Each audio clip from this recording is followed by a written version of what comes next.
৬৬ সালের ৬ দফায় প্রথম দফা কী ছিল? একটা ভালো নির্বাচন চাই। আর ২০২৫ সালেও ঐক্যমত্য কমিশনে আমরা সবাই আলোচনা করছি একটা ভালো নির্বাচন কিভাবে করা যায়। হচ্ছে যে বাংলাদেশে রাজনৈতিক দলগুলো একত্রে বসে দেখবেন দুইটা ইস্যুতে। প্রথমত হচ্ছে নির্বাচিত সরকার অথবা অনির্বাচিত সরকারকে টেনে হিঁচড়ে নামানোর জন্য তারা একত্রিত হয়। যেই কাজগুলো করলে পরে নির্বাচনটা খুবই ভালো হবে, গ্রহণযোগ্য হবে, সেটা করবার জন্য সময়টা সাফিসিয়েন্ট আমরা মনে করি। অন্তর্বর্তীকালীন সরকারের সক্ষমতা আন্তরিকতা আছে কিনা, হ্যাঁ তাও মনে করি। করতে পারবে কিনা সেইখানে আমার একটা শঙ্কা আছে গত এক বছরের পারফরমেন্সের উপরে ভিত্তি করে। অন্তর্বর্তীকালীন সরকারের অনেক অবদান আছে, অনেক ভালো কাজ তারা করেছে, কিন্তু যেই কাজগুলো করতে পারে নাই তার ভিতরে একটা ফেইলিওর হচ্ছে প্রশাসনের উপরে তার শতভাগ নিয়ন্ত্রণ। এইটা সে স্থানীয় প্রশাসন বলেন আর কেন্দ্র বলেন কোথাওতে শতভাগ করতে পারে নাই। না পারার কারণে আপনারা দেখেছেন তারা রাজস্ব সিস্টেম পদ্ধতি যেটা সংস্কার করতে চেয়েছে করতে পারে নাই। সচিবালয়ে দেখবেন যেই সংস্কারগুলো তারা করতে চেয়েছে আমলাদের সাহায্য না করবার কারণে তারা সেটা করতে পারে নাই। তো সেই জায়গাতে আমার একটু শঙ্কা আছে। তবে অন্তর্বর্তীকালীন সরকার প্রধান যদি ডিসাইসিভ হন যে আমি এটা করে ছাড়বো, তাহলে এটা না পারার কোনো কারণ দেখতে পাচ্ছি না, এটা সম্ভব। ৬৬ সালের ৬ দফায় প্রথম দফা কী ছিল? একটা ভালো নির্বাচন চাই। আর ২০২৫ সালেও ঐক্যমত্য কমিশনে আমরা সবাই আলোচনা করছি একটা ভালো নির্বাচন কিভাবে করা যায়। তাহলে জাতি হিসাবে এটা আমার জন্য খুবই লজ্জার যে আমি ৬০ বছর পরে এসেও একটা ভালো নির্বাচনকে খুঁজে বেড়াচ্ছি। অতএব সেই নির্বাচনটাকে খুঁজে বেড়াইতে হওয়ার কারণে আমাকে বারবার আলাপ তুলতে হচ্ছে যে আসলে ভালো নির্বাচনটা কিভাবে হবে, কোথায় কোথায় কাঠামোগত পরিবর্তন করা দরকার, কোথায় কোথায় দুর্বৃত্তপনা পরিবর্তন করা দরকার। এবং এই পরিবর্তন দরকার বলেই তো ১৪০০ মানুষ গত বছর জীবন দিয়েছে, একটা গণ অভ্যুত্থান হয়েছে। অতএব এইটা আমার আপনার কারো ব্যক্তি অথবা দলীয় স্বার্থের প্রশ্ন না, এটা বাংলাদেশ রাষ্ট্রের প্রশ্ন।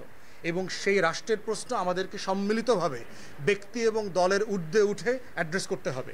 আদারওয়াইজ আরও ৫০ বছর পরে আমার আপনার ছেলেমেয়েরাও একইভাবে আলোচনা করবে একটা ভালো নির্বাচনের কাঠামো কীভাবে হতে পারে, সেটা আমাদের কারো জন্য সম্মানজনক হবে না। অতএব রাষ্ট্রকে এগিয়ে নেওয়ার জন্য হচ্ছে যেখানে যেখানে আমাদের প্রস্তাবনা দেওয়া দরকার, কথা বলা দরকার, সেগুলোই আমরা করছি।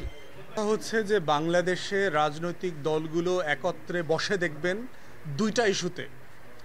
প্রথমত হচ্ছে নির্বাচিত সরকার অথবা অনির্বাচিত সরকারকে টেনে হিঁচড়ে নামানোর জন্য তারা একত্রিত হয়।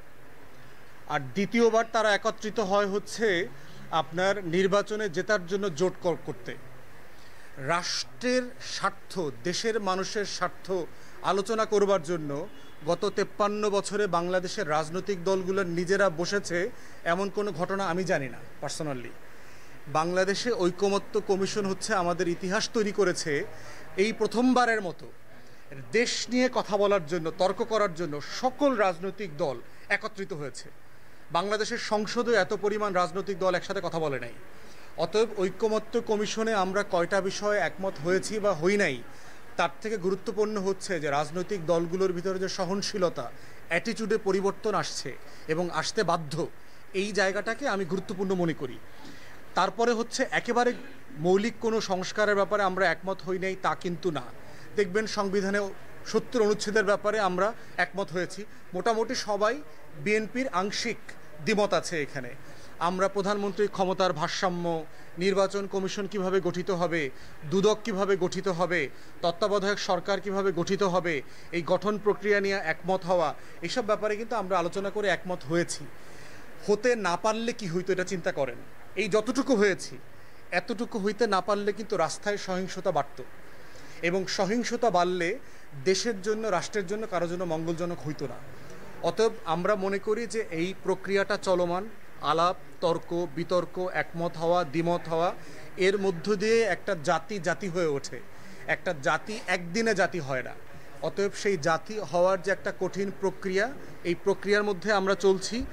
যদি আমরা রাজনৈতিকবিদরা ফেল করি এবং ওয়াদা না রাখি, এই জুলাই সনদের ভিত্তিতেই আবার নতুন করে একটা গণ অভ্যুত্থান হবে। অতএব আগামী দিনে যারা ক্ষমতায় যাবে তাদের মাথায় রাখতে হবে কোনো ব্ল্যাঙ্ক চেক কোনো রাজনৈতিক দলকে দেয়া হয় নাই। এবং এটা দেখেন সম্প্রতি যে সার্ভেটা আসছে, আপনারা বিআইজিডির সার্ভেটা দেখেছেন, প্রায় 50% ভোটাররা বলেছে আমরা এখনো ডিসাইড করি নাই কাকে ভোট দেব। 50% যদি কোনো দেশে সুইং ভোট থাকে তাহলে যে কোনো দল ক্ষমতায় যাওয়ার সম্ভাবনা থাকে, যে কোনো দল ক্ষমতা যেতে পারে। এই বাস্তবতা বাংলাদেশে এখন বিরাজ করছে। অতএব বাংলাদেশে একটা নির্বাচনী কারবালা হয়ে যেতে পারে আগামী 6 মাসে। 91 সালেও যারা ক্ষমতায় যাবার জন্য, মন্ত্রী হবার জন্য জামা কাপড় আর পায়জামা পাঞ্জাবি কোটি ইস্ত্রি করে রেখেছিলেন, ওনারা কিন্তু ক্ষমতায় যান নাই। অতএব আমরা যেন এটা ভুলে না যাই, দেশের অধিকাংশ মানুষ আমাদের রাজনৈতিক দল এবং রাজনৈতিক কর্মীদেরকে, নেতাদেরকে প্রতিদিন দেখছেন, ফলো করছেন। আপনারা দেখেন বিটিভিতে কি পরিমাণ এই ঐক্যমত্য কমিশনের সম্প্রচার মানুষ দেখছে। টং দোকানে, চায়ের দোকানে, কফি শপে, খেলা বাদ দিয়ে, সিনেমা নাটক বাদ দিয়ে সারাদিন মানুষ এগুলো দেখেছে। অতএব এই লেভেলের এই মতামতগুলোকে এই জন্য আমাদেরকে সম্মান করতে হবে। অতএব সনদ করা অথবা আমরা যেগুলো একমত হয়েছি সেগুলো বাস্তবায়ন নিয়ে যদি যারা, যে সকল দল ধানাই ফানাই করবে, তাদের রাজনীতি আগামী দিনে শেষ হয়ে যাবে।